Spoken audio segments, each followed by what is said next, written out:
अढ़ैया की तपिश से दूर होकर अब एक निर्मल छांव की तैयारी करने जा रहे हैं वृश्चिक राशि के जीवन में शनिदेव। न्याय तंत्र से जोड़ा जाता है शनिदेव को। एक ऐसे शनिदेव जिन्हें न्याय का स्वामी, न्याय का कारक ग्रह माना जाता है। अपना परिणाम वो बड़े लंबे अवधि तक प्रदान करते हैं। 2.5 साल का इनका कार्यकाल होता है। जनवरी सन 2023 से विद्यमान है शनि की अढ़ैया आपके अपने ऊपर, वृश्चिक राशि के ऊपर। अर्थात 21 महीने का समय व्यतीत हो चला है इस अक्टूबर के महीने में, और अब जो शेष समय बचा हुआ है वो शनि के जाने की तैयारी हो रही है। माना जाता है कि जब शनि देव जाते हैं, अर्थात अढ़ैया हो, 7.5 हो या महादशा हो, तब वो अपना श्रेष्ठ परिणाम ज़्यादा मजबूती से दे करके जाते हैं। तो उस तथ्य के आधार पर वृश्चिक राशि के लिए ये शनि कौन कौन से कार्य पूर्ण करेंगे, क्योंकि अब इनका समय 5 महीने शेष बचे हुए हैं। ध्यान दीजिएगा, यही वो ग्रह हैं जो राजा को रंक और रंक को राजा बनाते हैं। एक क्षण का समय लगता है किसी को ऊपर उठाने में इन शनिदेव को, और यही शनिदेव चूंकि आपके ठीक चतुर्थ भाव पर विद्यमान है। अब यही चतुर्थ भाव पर आपने ये भी देखा होगा कि कई प्रकार से मानसिक अशांतियों को हमने प्राप्त किया है। चाहे वो हमने कितने भी निष्ठा से अपने कर्म को किया हो, लेकिन वो कार्य की अनुरूपता, वो कार्य की सजगता, उस कार्य का परिणाम हम तक पूर्ण रूप से निकल करके सामने नहीं आया।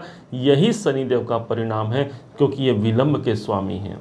अब चूंकि ये डायरेक्ट होकर के अच्छा परिणाम दे रहे हैं, अगले 5 महीने का समय होगा, क्योंकि 29 मार्च 25 को तो ये सदैव के लिए आपके अढ़ैया से आपको मुक्त कर जाएंगे।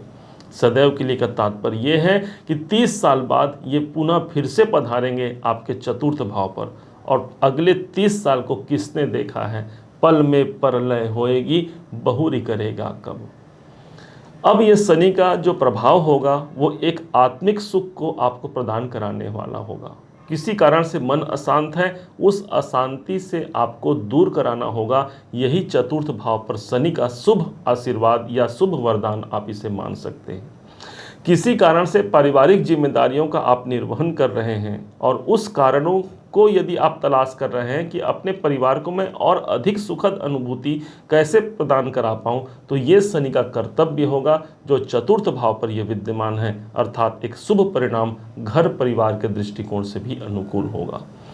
कोई प्रॉपर्टी से जुड़े हुए कोई मामले हैं वो पूरे नहीं हो पा रहे हैं, कोई कोर्ट केस संबंधी काम चल रहा है तो पूरे नहीं हो पा रहे हैं। इसका कारण ये था कि शनिदेव चतुर्थ भाव पर बैठ करके इनकी छठी दृष्टि छठे भाव पर, इनकी तीसरी दृष्टि छठे भाव पर उत्पन्न हो रही थी। अर्थात कोई रोग चल रहे हैं पुराने, उस रोगों से यहाँ पर मुक्ति होते हुए आप देख सकते हैं, या उस पर कम से कम अल्पता या न्यूनता तो जरूर आएगी। छठा भाव आपके कर्जों का होता है। यदि कर्ज से हम परेशान हैं, धन का आगमन सही ढंग से तो हो रहा है, लेकिन उसके बाद भी हम कोई ना कोई कर्ज में व्याप्त हैं, पैसा हम इनकम के रूप में प्राप्त कर रहे हैं, लेकिन वो पैसे कहीं फंस जा रहे हैं, तो शनि का ये वरदान होगा कि अगले 5 महीने तक आपके उन कर्जों से आपको मुक्त करा सकते हैं, या उससे संबंधित प्रॉब्लम से आपको मुक्त करा सकते हैं। यही वो स्थान है जो कोर्ट के संबंधी कार्यों में भी एक नई सजगता को ला सकता है। कोई नया रिजल्ट आ सकता है कोर्ट के संबंधी कार्यों में। यदि आप नौकरी में संलग्न हैं, आप मेहनती हैं, तो शनिदेव इस समय पर आपके नौकरी के लिए भी एक अनुकूल परिस्थितियों को जन्म देंगे। एक बार जब ये चले जाते हैं तीसरे चतुर्थ भाव से, तो अगला इनका ट्रांजिट 30 साल बाद होता है, और 29 मार्च 25 को ये चतुर्थ भाव को छोड़ भी जाएंगे और प्रवेश कर जाएंगे पंचम भाव पर। कितना सुखद होगा, आप विचार कीजिए जरा। एक तरफ तो अपने घर को छोड़ करके अपने शत्रु के घर पर जाएंगे जो समशत्रु है गुरु, कितना सुखद होगा। कुछ इसके विषय में अलग से वीडियो लेकर के आएंगे। यदि इस बात को हम इस वीडियो में ले लेते हैं तो ये वीडियो काफ़ी लंबा हो जाएगा। शनि के पास एक दृष्टि है जो पड़ रही है सीधे कैरियर के भाव पर। हमारे कार्य की अनुरूपता न हो पाना, नेम फेम की प्राप्ति न हो पाना, ये भी शनि के माध्यम से हमने देखा।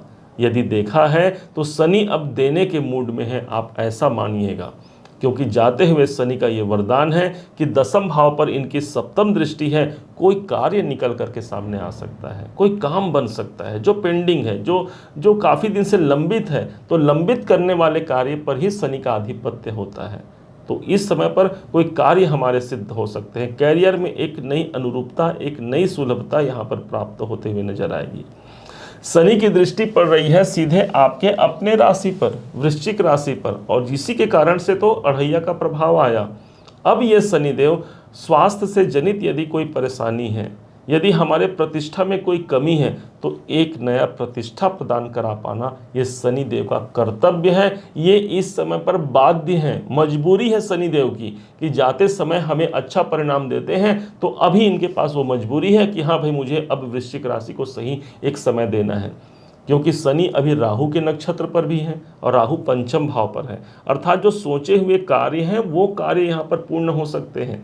और दूसरे तरफ आपके स्वयं जो धन के स्वामी हैं देवगुरु बृहस्पति, वो भी इस समय पर अभी वक्री ही चल रहे हैं और शनि देव भी वक्री चल रहे हैं। तो इतने सारे ग्रहों का जो संयोग है वो कैसे हमारे जीवन को प्रभावित नहीं करेगा। और इसी कारण से कोई बड़े आर्थिक लक्ष्य की प्राप्ति भी इस समय पर लाजमी है शनि देव के प्रभाव से, और ऊपर से देवगुरु बृहस्पति जो धन भाव पर ही तो वक्री स्थिति पर उत्पन्न हुए हैं।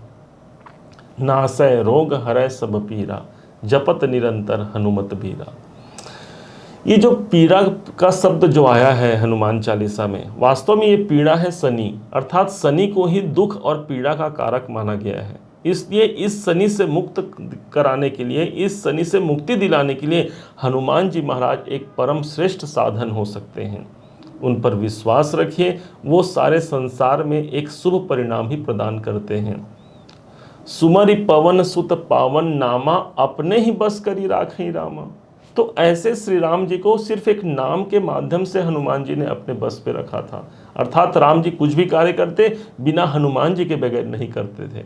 अर्थात हमें भी अपने जीवन में उस परमात्मा, उस राम, उस हनुमान जी का ध्यान करते हुए अपने कर्तव्यों को बड़ी निष्ठा के संग संपन्न करना है। निश्चय मानिए, ये अढ़ैया का अंतिम चरण भी एक श्रेष्ठ वरदान को कायम कर सकता है। उम्मीद है आप सबने इसे समझा, आप सबने इसे जाना है।